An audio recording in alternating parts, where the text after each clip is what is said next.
भागम बरी पीठ के महंत नरेंद्र गिरी के सुसाइड नोट के बाद उनकी मौत का रहस्य और गहरा गया।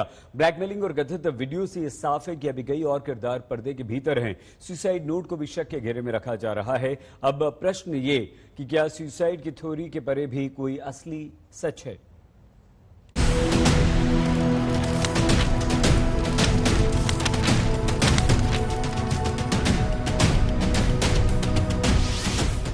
महंत की मौत की साजिश कितनी गहरी।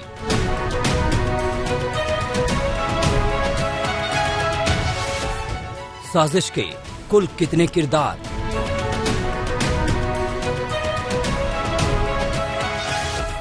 कई सवाल बाकी, गुत्थी और उलझी।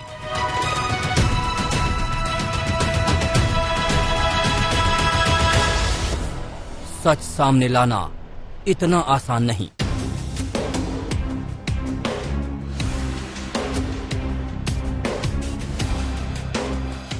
देश के चंद प्रतिष्ठा और सम्मान प्राप्त संतों में से एक महंत नरेंद्र गिरी भू समाधि ले चुके हैं। संगम की लहरों में स्नान कर महंत अनंत में विलीन हो गए, लेकिन उनकी मौत का राज अभी गंगा की गहराई से भी गहरे कहीं दफन है। साजिश का सच अब और पेचीदा हो गया है। साजिश की परतें अभी खुलनी बाकी हैं।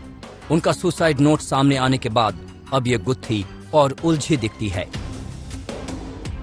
सबसे बड़ा सवाल तो यही है कि जिस सुसाइड नोट के आधार पर यह मामला ब्लैकमेलिंग का लग रहा है, क्या वो सुसाइड नोट महंत जी ने ही लिखा था? सुसाइड नोट पर सवाल उठ रहे हैं। जांच से पहले ही इस पर शक गहरा रहा है। नरेंद्र गिरी के बरसों साथी रहे पूर्व सांसद और संत राम विलासी वेदांती ने जोर देकर कहा है कि यह सुसाइड नोट महंत जी ने नहीं लिखा, लेकिन उत्तराधिकारी बने बलवीर गिरी जोर देकर कह रहे हैं कि सुसाइड नोट उनके गुरु ने ही लिखा। उन्होंने नहीं लिखा ना, तो वो विषय सरकार का है, देखे जांच करे। आपने तो राइटिंग, आप साथ में रहते थे, लिखते तो वही थे ना। लिखने न लिखने से मतलब नहीं है। जिसको पता है कि ये अक्षर इस तरीके से लिखा गया और पूरा आप देखोगे, आपने देखा है कि नहीं देखा है? मैंने देखा है। तो आपको नहीं लगा कि वो पूरी तरह से एक जैसा है? क्या अलग दिख रहा है आपको? मैं चाहता हूं इसकी सीबीआई जांच हो। जब सीबीआई जांच होगी तभी असलियत की जानकारी हो पाएगी। सही, लेटर में बहुत कुछ लिख दिया है। देखिए, लेटर कई प्रकार के हैं, कई स्याही है, कई लोगों की राइटिंग है। ये किसी ने लेटर लिखा है, इस पर भी आपको डाउट है कि उन्होंने लिखा है? नहीं लिखा। कभी लेटर इतना लिखते ही नहीं थे, वो प्रश्न ही नहीं उपस्थित होता। उत्तराधिकारी बलवीर तक का नाम आत्महत्या कर नहीं सकते, हमको पूर्ण विश्वास है, बहादुर व्यक्ति थे वो। आखिर सुसाइड नोट पर सवाल क्यों उठ रहे हैं? इसकी ठोस वजहें हैं। कहा जा रहा है कि इसमें लिखावट एक जैसी नहीं है। 2 रंग के पेन का इस्तेमाल किया गया है। हस्ताक्षर में भी कुछ फर्क है। ये भी कहा जा रहा है कि महंत जी को ज्यादा लिखने की आदत नहीं थी, ऐसे में वो इतना लंबा नोट नहीं लिख सकते।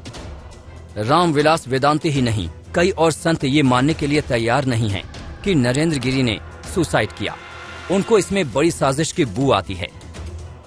फांसी में पुलिस की गैर हाजिरी में निकाल लिए, उतार लिए, और संदेह कि ये सब पर रोक लगाने के लिए सरकार को चाहिए इसकी निष्पक्ष जांच तभी हो पाएगी जब सीबीआई जांच हो। कि छानबीन होना चाहिए तो छानबीन होना चाहिए। कोई भी राष्ट्र नेता हो, राजनेता हो, संत महात्मा हो और ऐसे अकाल मृत्यु मरे, ऐसी घटना घटे तो जरूर उसमें लोगों को ध्यान देके और जो है उसका छानबीन करना चाहिए। इस मौत मिस्ट्री की 3 बड़ी वजहें साफ साफ दिख रही हैं। मठ की जायदाद, कोई संदेहास्पद वीडियो और ब्लैकमेलिंग। लेकिन अगर ये मामला सिर्फ ब्लैकमेलिंग का है तो सवाल ये कि इस साजिश के कितने किरदार हैं? आनंद, आद्या और संदीप के साथ कौन कौन इसमें शामिल था? क्योंकि अकेले 3 लोग इस साजिश को अंजाम नहीं दे सकते। अगर नरेंद्र गिरी ने सुसाइड नोट के साथ वीडियो भी बनाया तो आखिर बाकी लोगों तक पहुंचने में पुलिस को वक्त क्यों लग रहा है? महंत नरेंद्र गिरी की मौत का रहस्य गहरा रहा है। यूपी सरकार ने SIT बना दी है। जांच भी तेज चाल से चल रही है, लेकिन सियासत में इस साजिश को लेकर सवाल उठ रहे हैं। कानून व्यवस्था को लेकर योगी सरकार 4.5 साल में पूरी तरह फेल साबित हुई है। हम निश्चित तौर पर दुखी हैं गिरी जी की मौत पर, मगर सवाल उठता है कि सरकार जिस तरीके से जल्दबाजी दिखा रही है, कांग्रेस पार्टी मांग करती है कि सीबीआई जांच होनी चाहिए और वो भी हाई कोर्ट के सिटिंग बेंच के आधार पर। दूध का दूध और पानी का पानी होना चाहिए। नहीं, महान नरेंद्र गिरी की आत्महत्या है कि हत्या, ये संदेह हर दिन गहराता जा रहा है। जिस तरह से सुसाइड नोट मिली है या जिस अवस्था में सुसाइड किया गया बताया जा रहा है, निश्चित रूप से संदेह के घेरे में है। हमें लगता है कि कोर्ट की निगरानी में जांच हो तो बेहतर होगा। लेकिन जिस तरह से नरेंद्र गिरी जी को मौत के घाट उतारा गया, चाहे हत्या हो आत्महत्या हो, अब तक उस बारे में कोई स्पष्टता नहीं आई है। एक बहुत ही गंभीर मामला है। अब एसआईटी का गठन हुआ है तो उस पूरी जांच पर योगी जी की नजर रहनी चाहिए, इतना ही मैं कहूंगा। यूपी सरकार और पुलिस के लिए भी सच को सामने लाना एक बड़ी चुनौती है। फिलहाल एक एसआईटी मामले की जांच कर रहा है। प्रयागराज आए यूपी के डिप्टी सीएम से भी यही सवाल किया गया कि क्या सीबीआई जांच का आदेश दिया जाएगा। पर जो भी आवश्यक कदम है, पुलिस जांच चल रही है, काफी सत्यता के निकट है, लेकिन प्रतीक्षा किया जाए। महंत नरेंद्र गिरी का विसरा प्रिजर्व किया गया है। पोस्टमार्टम की शुरुआती रिपोर्ट में फांसी के कारण मौत का शक है। पूरे पोस्टमार्टम की वीडियोग्राफी कराई गई है। उम्मीद की जाए कि यूपी पुलिस जल्द किसी नतीजे पर पहुंचेगी। ब्यूरो रिपोर्ट, आज तक। पुलिस के लिए नरेंद्र गिरी महंत की मौत का मामला फिलहाल पेचीदा होता जा रहा है। अभी और कई किरदार सामने आ सकते हैं। सुसाइड नोट के बाद ये साफ है कि पुलिस को कई कड़ियों को सिलसिलेवार जोड़ना होगा। सिर्फ सुसाइड नोट के आधार पर किसी को गुनहगार सिद्ध करना पुलिस के लिए आसान नहीं होगा।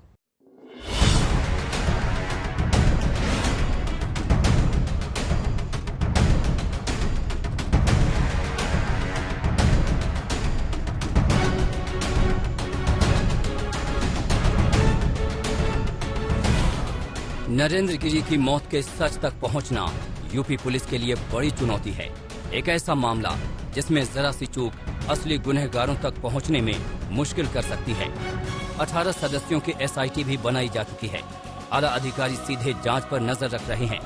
जांच टीमों ने आनंद गिरी और बाकी 2 आरोपियों आद्या तिवारी और उसके बेटे संदीप तिवारी पर सवालों की बौछार शुरू कर दी है।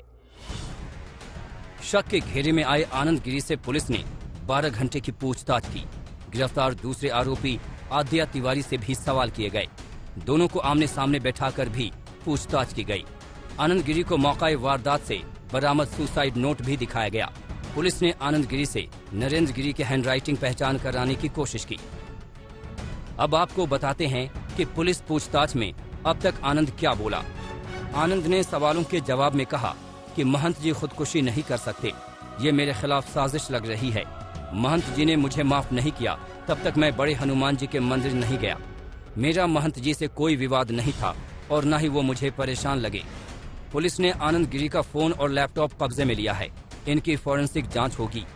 पुलिस सूत्रों के मुताबिक आनंद गिरी को मौका वारदात से बरामद वो सुसाइड नोट भी दिखाया गया और पुलिस अधिकारियों ने आनंद गिरी से पूछा कि क्या ये हैंडराइटिंग नरेंद्र गिरी की है। इस दौरान आनंद गिरी पूरी तरीके से खामोश रहा, लेकिन पूछताछ में वो बताता रहा कि नरेंद्र गिरी आत्महत्या नहीं कर सकते, ये साजिश है और मुझे फंसाया जा रहा है। इसके अलावा पुलिस ने आनंद गिरी से ब्लैकमेलिंग के सवाल पर भी कई राउंड की पूछताछ की। इसके अलावा गिरफ्तार दूसरे आरोपी आद्या तिवारी और आनंद गिरी को आमने सामने बिठाकर पूछताछ की गई।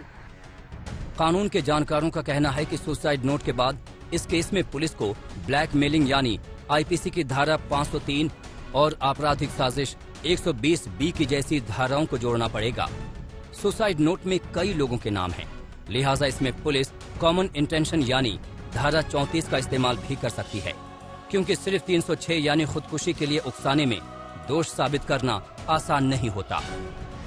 पुलिस को बारीकी से एक एक कड़ी जोड़नी होगी। सिर्फ आनंद गिरी का सुसाइड नोट में नाम या फिर रिकॉर्डेड वीडियो बयान में जिक्र से बात नहीं बनेगी।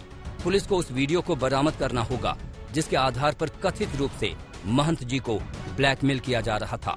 अगर कोई ऐसा वीडियो है तो इससे जुड़े सारे किरदारों पर शिकंजा कसना होगा। जायदाद खुर्द बुर्द करने या बेचने का दबाव बनाने से जुड़े सबूत भी जुटाने होंगे। जाहिर है पुलिस के लिए ये जांच का रास्ता लंबा है। ब्यूरो रिपोर्ट, आज तक।